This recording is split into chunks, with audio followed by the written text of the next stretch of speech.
Segundo a Organização Pan-Americana da Saúde, ao menos 62 milhões de pessoas vivem com diabetes nas Américas. Número gigante, não é brincadeira. E esse número, infelizmente, deve ser muito maior, porque cerca de 40% das pessoas nem imaginam que tem essa doença. Essas taxas altas de diabetes destacam-se na necessidade urgente de todos os países se concentrarem na prevenção e na promoção de um estilo de vida mais saudável. Eu estou aqui sempre falando muito disso tudo, né? Mas a gente vai conversar ainda com mais profundidade, entendendo melhor com a nossa especialista que já está aqui ao meu lado e a gente a recebe agora. Então, vamos lá bater um papo com a doutora Lidiane Indiani, que é endocrinologista especializada em diabetes. Seja bem-vinda, doutora. Obrigada. Obrigada por estar aqui com a gente, viu? Boa tarde, obrigada pelo convite. Olha, você trouxe vários apetrechos aqui, né? Trouxe algumas coisas assim para a gente poder mostrar que a gente tem de tecnologia para o tratamento do diabetes. Ah, que beleza. Porque o diabetes não tem cura. O diabetes, nós temos dois tipos fundamentais de diabetes. O diabetes tipo 1, que é uma doença autoimune, que depende única e exclusivamente do nosso corpo, que produz anticorpo contra o nosso pâncreas e destrói as células do pâncreas.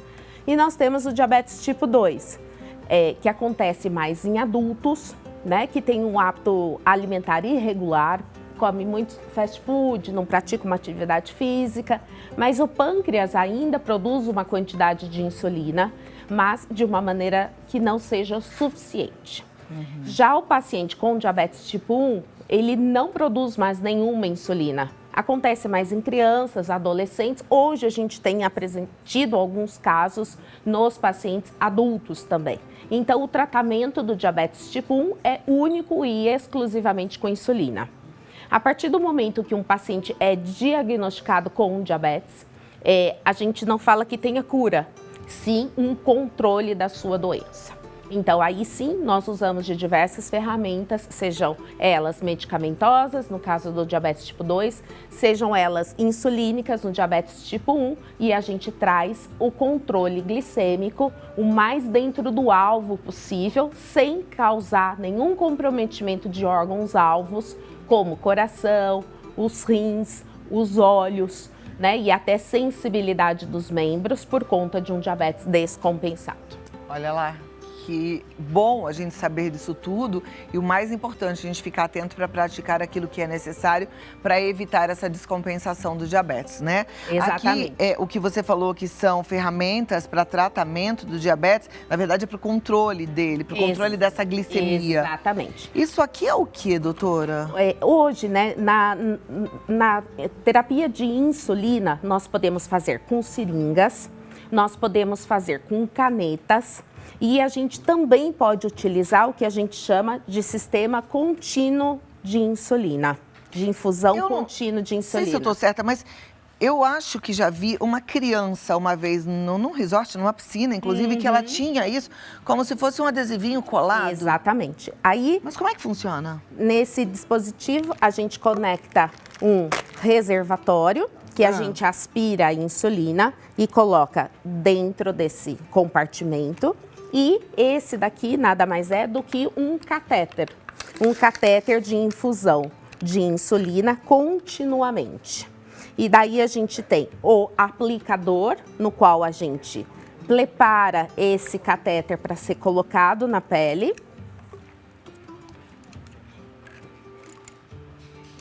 Esse catéter é trocado a cada 3 dias e, assim, traz uma qualidade de vida muito maior para os pacientes, porque eles não precisam, na verdade, ficar se picando múltiplas vezes ao longo do dia. E sim, nós deixamos programado no sistema de infusão contínua de insulina a quantidade básica necessária para que ele mantenha a glicemia ao longo do dia. Isso chama-se insulina basal, tá?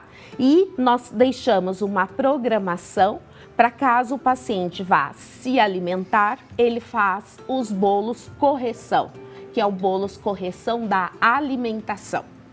Então, por exemplo, no caso do bolo, que nós vamos falar hoje, né? A gente vê quantos gramas mais ou menos tem de carboidrato naquela porção e a gente coloca a informação na bomba junto com a glicemia que está naquele momento que ele está medindo e a bomba faz o cálculo mediante as configurações que nós estamos fazendo e faz a infusão sem o paciente precisar se aplicar. E não é desconfortável ficar com isso lá dentro? Então, não, porque esse catéter, na verdade, ele é acoplado ao reservatório.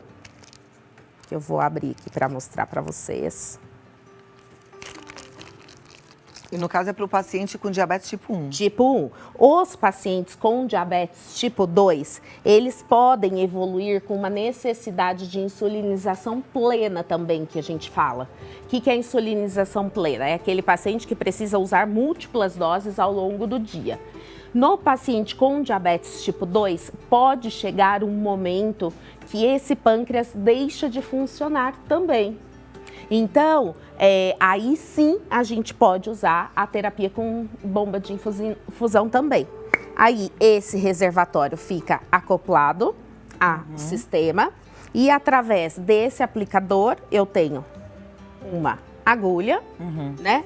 Que quando eu aplico no paciente vai ficar apenas uma cânula, que eu vou mostrar para vocês, que é como se fosse um cateterzinho plástico, igual aquele que a gente tira o sangue, tá? E assim fica a cada 3 dias, sendo necessário a troca. O catéter, ele é muito fino. Ah, ele é bem fininho. Ele bem fininho. Deixa eu segurar aqui. Deixa eu pôr a mão aqui. Vocês estão vendo? É bem fininho. Posso pôr a mão aqui, doutora? Pode sim. Ah, é um caninho plástico. Exato. A gente tem de 6 milímetros e de 9 milímetros. Então, depois que a criança, por exemplo, né, ou o adulto, tiver com isso aqui no corpo, ele nem vai sentir. Nem vai sentir, exatamente. A gente tira essa película e cola. Daí a gente faz em diversas partes. E aí, isso aqui também é solta? Isso. Por exemplo, se eu for... Porque quando eu vi, era só esse redondinho. Aí a gente tem, na verdade, a conchinha também, que é o sistema de transmissão continuamente da glicemia para a tela da bomba. Então, essa conchinha aí é um outro dispositivo que o paciente tem que colocar através deste aplicador, que também fica só a partezinha que entra a agulha e a gente acopla esta conchinha no paciente. E daí, através de transmissão por Bluetooth, ele vai aparecendo na bomba continuamente como está a glicemia desse paciente. E aí deve avisar para o paciente quando ele precisa aplicar novamente. Exatamente. As bombas mais atuais hoje, né, a gente tem alguns modelos, tá? A bomba mais atual que a gente tem no Brasil, ela é um sistema automatizado.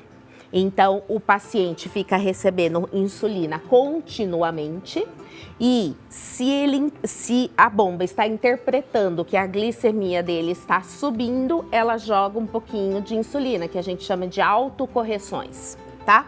E se nós temos uma tendência à glicemia ir abaixando, a bomba interpreta isso, o algoritmo do sistema interpreta isso e diminui a infusão e até a suspensão do basal dessa insulina continuamente ao longo, por um período, aí quando ela vê, ela retoma e vai fazendo essa calibração. Aí o paciente precisa inserir apenas os alimentos que ele come, que a gente fala que é a contagem de carboidratos, né? Então, o paciente não necessariamente precisa ficar com uma restrição tão grande da sua alimentação. Claro, açúcar puro, refrigerante normal, um suco de laranja, balas, são carboidratos de absorção rápida, e no qual nós usamos para correção da glicemia quando ela está baixa. Mas isso não impede do paciente comer, desde que ele informe o sistema de infusão o que ele está comendo, a quantidade de carboidratos. E daí a gente faz a correção. Nossa, que incrível. Eu me lembro quando eu era criança, na escola, de ter uma amiguinha que volta e meia ela desmaiava porque caía A glicemia pode ter até uma crise convulsiva. Então, com um aparelhinho como esse, isso não acontece Exatamente, porque a gente deixa metas glicêmicas. Fantástico. É caro? Então, todo o aparato, né, se fosse pra gente comprar, seria em torno de R$25 mil. Uau! Tá? Mas hoje a gente tem, através do sistema de saúde, a gente consegue fazer processos administrativos, né, com as indicações precisas para aqueles pacientes, né, que têm a necessidade de uma infusão contínua, aqueles que fazem múltiplas aplicações diárias, que precisa de uma monitorização continuamente, né, crianças principalmente que não sabem referir os seus sintomas, que está passando mal na vigência de uma hipoglicemia. Hipoglicemias noturnas, crises convulsivas recorrentes, né, por hipo. Então a gente tem disponível no SUS. A gente consegue através de processos administrativos e daí sim a gente... Isso consegue através de processos administrativos, assim, deve dar um trabalhinho, mas sai. Dá um trabalho sim. Não só, né, a expectativa da família de esperar esse processo, mas para o próprio médico também, que são vários documentos que a gente tem que preencher, a gente tem que dar todos os indícios e argumentos da necessidade desse paciente. Mas que bom. Uma boa notícia, né? Sim, já que existe essa possibilidade, isso é uma ótima notícia. Bom, vamos sentar, porque já vimos os aparelhos, as ferramentas. Eu tenho mais algumas coisas que eu quero perguntar para poder entender. Diabetes tipo 1, então, é uma doença autoimune, ou seja, ela pode acontecer em qualquer fase da vida. É mais comum no começo, na infância ou não? Então, sim, é uma doença autoimune, depende única e exclusivamente de cada um dos sistemas imunológicos. Então, um determinado momento da vida, da mesma forma que eu produzo anticorpo contra um vírus, contra uma bactéria, eu posso produzir contra o meu pâncreas e destruir essas células que são as produtoras de insulina. É mais comum na criança e nos adolescentes. Tá? São menores os casos de diabetes em crianças muito pequenas, né? Mas a gente tem algumas alterações genéticas também. Por exemplo, eu tenho um paciente que, na verdade, nasceu sem o pâncreas. Então, a manutenção do tratamento dele é única, exclusivamente através de um sistema de infusão. Então, não necessariamente eu tenho um filho com diabetes, eu vou ter um segundo filho, eu posso vir a ter um outro filho com diabetes. Porque não, depende única e exclusivamente daquela pessoa. Mas hoje, com o avançar, né, das doenças que vem acontecendo, né, a gente já identifica alguns casos de diabetes autoimune também em adultos, com a presença dessas autoimunidades em adultos. Mas o mais comum é em crianças e adolescentes, sem sombra de dúvida. Existe alguma relação dessa doença autoimune com um fator externo? Então, o fator externo, na verdade, eles favorecem as situações de estresse, né? E essas situações de estresse favorecem ao aumento da glicemia. Então, não é o fator de estresse que vai desencadear o diabetes, mas sim pode levar a uma descompensação e ao diagnóstico. É muito comum nós termos casos, por exemplo, que a família vem relatando pra gente, né? Ele ficou com diabetes quando ele pegou catapora. Quando ele ficou internado por Já ouvi várias vezes. Quando a mãe morreu, ficou com diabetes. Quando os pais se separaram, ficou com diabetes. Na verdade, isso é um processo que vem acontecendo. Há uma diminuição lenta e progressiva da função desse pâncreas e daí em situações de estresse, por liberação de alguns hormônios, né? Catecolaminas, cortisol, até mesmo na puberdade, que a gente tem várias influências dos hormônios sexuais que fazem uma elevação dessa glicemia e pode levar a uma descompensação, que daí é uma cetoacidose diabética, porque abriu-se o quadro do diabetes definitivamente. Ok. Depois a gente vai falar do diabetes tipo 2, mas deixa eu só tentar concluir um pouquinho o diabetes tipo 1. Quais são os principais riscos de um diabetes tipo 1 descontrolado? Porque, pelo que eu estou entendendo, o importante é controlar, uma vez que não tem cura. Exatamente. E controlando, a pessoa consegue ter uma qualidade de vida Ok. Exatamente. Qual é o risco do descontrole? O descontrole, né, a gente fala em metas glicêmicas, né, que tem uma variação pelas faixas etárias, né, criança, adolescente, adulto e idosos, por conta da sensibilidade até mesmo de sentir a hipoglicemia no caso de uma criança ou de um idoso, e até na puberdade uma meta glicêmica um pouquinho mais alta, porque a gente tem a interferência de hormônios sexuais que realmente influenciam muito no controle glicêmico. Mas se o paciente fica descontrolado por um período maior de 3 a 5 anos, ele pode ter comprometimentos de microvasos e macrovasos que nós falamos. Então, pequenas lesões em tanto no nervo, né, a nível de membros inferiores, membros superiores na sensibilidade, como também comprometimento dos microvasos, né, pequena circulação que leva sangue às diversas partes do corpo, e assim, consequentemente, a gente pode ter um comprometimento renal, né, uma nefropatia diabética, a gente pode ter uma retinopatia diabética, né, que pode levar a uma perda de visão, rim, a uma falência renal, exatamente porque esse vaso, esses capilares de sangue estão cheios de açúcar e vai fazendo um processo inflamatório e muitas vezes até mesmo no coração, fazendo inclusive até infartos silenciosos, né? E às vezes o paciente, principalmente o tipo 2, na verdade, né, descobre porque teve alguma intercorrência que levou ao diagnóstico. Qual é o risco de engravidar sendo portadora do diabetes tipo 1? No diabetes tipo 1, a gente não tem restrição para a paciente engravidar. Porém, o controle precisa ser muito intensificado, um controle com uma meta glicêmica muito justa, para que a gente não só no primeiro trimestre possa ter eventualmente um abortamento devido ao aumento da glicose, se não tiver descompensado, ou no decorrer da gestação, essa criança vai se desenvolvendo muito, nascem bebês muito grandes, né, que ao nascimento podem fazer hipoglicemia ao nascimento, porque a oferta que tinha da mãe era muito alta, então ele faz uma hipoglicemia, abaixa o açúcar quando ele sai de dentro da mãe. E também para a paciente que está descompensada, nós precisamos ter muita atenção a uma piora e uma evolução de uma retinopatia e até um comprometimento renal também.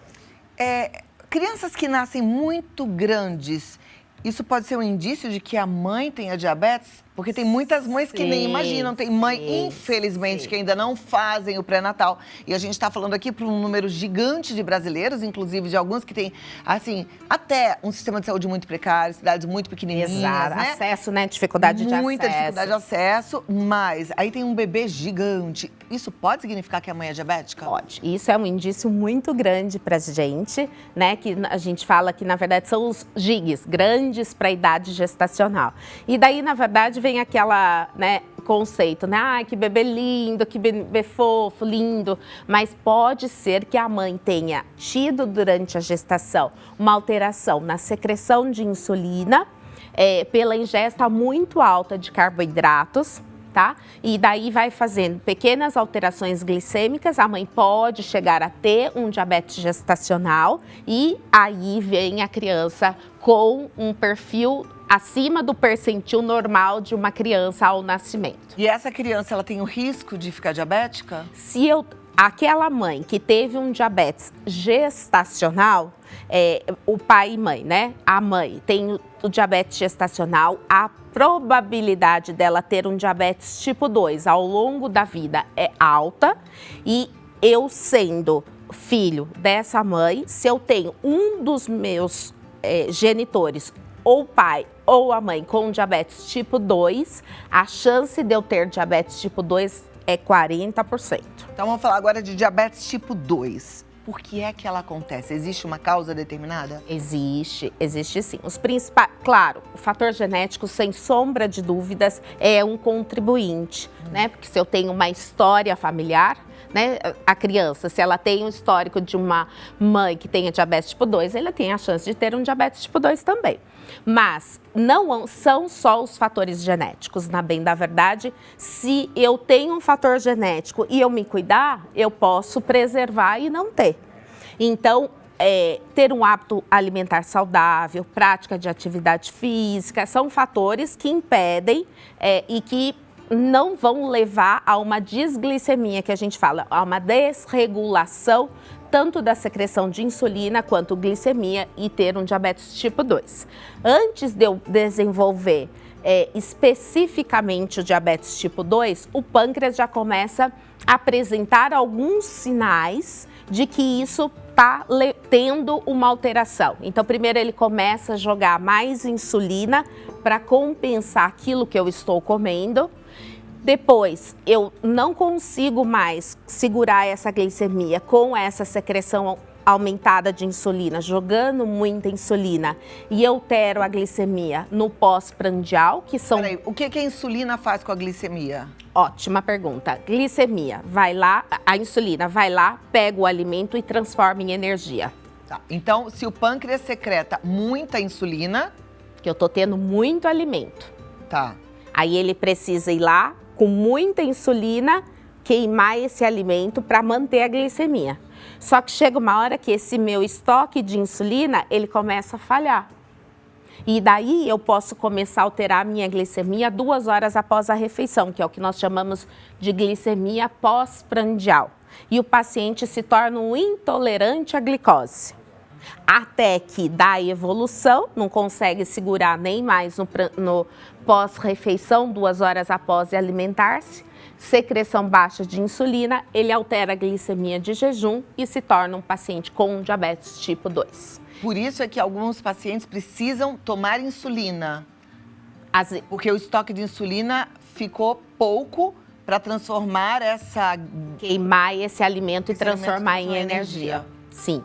Nós temos diversas classes de medicamento, tá? Que no paciente com diabetes tipo 2, nós conseguimos regular essa secreção de insulina, mas eu tento preservar a função do pâncreas, que é quem produz a minha insulina. Se chegar um determinado momento que eu não tenho mais produção de insulina, aí eu tenho um paciente com diabetes tipo 2 que precisa de uma terapia com insulina. Essas injeções que tá todo mundo que pode, porque é cara pra caramba, pra todo mundo que tem dinheiro aí, que quer perder uns quilinhos, às vezes quer perder quase que nada, tá usando. Né? E aí eu tô virou um falando modismo, de várias, na virou verdade. um modismo. Então tem Ozempic, Saxenda e tantas outras, Trulicity, Victoza. Elas não podem causar mal para essas pessoas que não têm diabetes? Para aquele paciente, né, que o Victoza, ele veio para o tratamento do diabetes tipo 2. O Saxenda, ele veio como uma aprovação já para o tratamento de obesidade. O Ozempic, tratamento do diabetes e não para o tratamento da obesidade, que é o que vem erroneamente sendo utilizado. Então, para aquele paciente que não tem necessidade de alguma alteração e algum controle dessa secreção de insulina, isso pode ser tóxico e pode levar até uma inflamação no pâncreas por conta de uso de uma medicação inadequada. Gente, isso é tão sério. É muito e sério. Ninguém fala. E eu fico assim meio impressionada porque eu tenho conversado com alguns colegas que falam assim, tá em falta. Quer dizer, tá em falta de tanto que tá vendendo. De tanto que está vendendo e tá faltando para aquele que realmente precisa do seu tratamento no diabetes. Então vamos lá, fazer o alerta de novo. Quem tá usando essas injeções com finalidade errada, porque na verdade é uma finalidade off-label, e eu nem sei se pode chamar assim. É exatamente isso. Né? Porque ela nasceu para tratar de diabetes e está usando para emagrecer. Pode ter o quê, doutora? Pode levar a um processo inflamatório no pâncreas, que é uma pancreatite. Então, sempre procure uma avaliação médica, faça os seus exames, mas desculpa falar, mas eu tenho que falar, porque aqui eu vou falar. avaliação médica, pois quem está receitando são os médicos, tudo quando é endocrinologista está receitando essas injeções? Isso para todo mundo? Eu tenho uma opinião, né? Assim como foi feita com as prescrições de antibiótico, receita controlada, eu acho que isso precisava de uma certa regulamentação, né? Porque... Sim, eu estava vendo outro dia, gente, vocês sabem que eu amo os médicos, amo, respeito, é muito estudo, é muita dedicação, medicina para mim é vocação, é sacerdócio. Porém, eu fico impressionada, porque assim, como a indústria farmacêutica, ela é uma indústria que movimenta milhões, bilhões, trilhões de dinheiro, existe uma pressão muito grande também, né? E aí existem as pessoas que vão lá e vendem, e um bom vendedor muda a cabeça de quem estudou anos. Então, assim, quase que sem nem perceber, essas coisas são prescritas. Estava vendo um documentário outro dia falando de drogas fortíssimas, nada a ver com diabetes, mas falando de fentanil, de oxicodona, né? Exato. Que virou uma febre, tanta gente morrendo, tanta gente altamente dependente desses medicamentos que são nocivos e levam, de fato, à dependência química e ao óbito, né? E tudo começou por conta dessa ganância da indústria farmacêutica. E assim, eu vejo muito na minha prática, né? Esse consumo também, não só dessas classes medicamentosas, mas muitas formulações preparadas de maneira, através de manipulação, com associação de várias medicações, né? Que tem teoricamente, tenta trazer algum objetivo para controle metabólico, para perda de peso. Eu até sei do que você está falando. Minha mãe é nutricionista, ela olhava, ela falava assim, que absurdo isso. Metformina, né, que é para diabetes, não é para emagrecer. T3, que é o hormônio tiroidiano. Exatamente. Que pode, inclusive, provocar um infarto. E, consequentemente, isso leva a uma hepatotoxicidade. O fígado está ficando tóxico de tantas medicações que estão sendo utilizadas de formas de manipulação, de uma maneira indiscriminada. E esse curso, na verdade, não é um bom curso, né, de evolução. E a gente precisa diagnosticar mais os pacientes. Tem muitos pacientes, assim como você falou na sua abertura, que têm diabetes e que desconhecem que tem alteração de glicemia, para que a gente possa otimizar cada vez mais o tratamento dentro das possibilidades, das estratégias que nós vamos estabelecer individualmente para cada paciente. Fátima, ela quer saber, uma pessoa diabética não pode de forma alguma comer açúcar, nem em pequenas quantidades, doutora? Eu costumo falar para os pacientes, né? O açúcar a gente usa na preparação de alimentos, né? A gente vem do próprio alimento, num suco, por exemplo, né? Agora, o açúcar puro, nós usamos mais voltado para aquele momento que o paciente tem uma glicemia mais baixa. Numa criança, quando é uma criança, afinal de contas, quer chupar uma bala, né? Vai em festinhas de aniversário. São momentos que tem uma ingesta de açúcar, né? Então, o que a gente faz? A gente sempre monitora a glicemia, conta o carboidrato, que é praticamente que vai ser convertido em açúcar no nosso corpo, e a gente faz correção com insulina.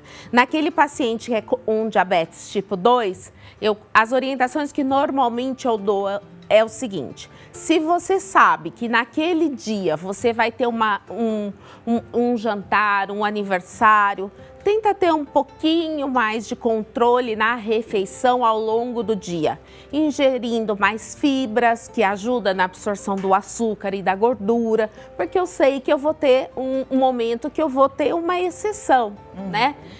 A gente não pode falar estar proibido, eu acho que tem que saber gerenciar como fará esse consumo desses alimentos com açúcar. Obrigada, Fátima. Bruna, o coma por hipoglicemia pode demorar muitos dias? Depende muito, tá? A hipoglicemia, o paciente pode não sentir sintoma, ele pode sentir sintoma consciente que a gente consiga tratar, E ele pode ter uma hipoglicemia com perda de consciência e crise convulsiva.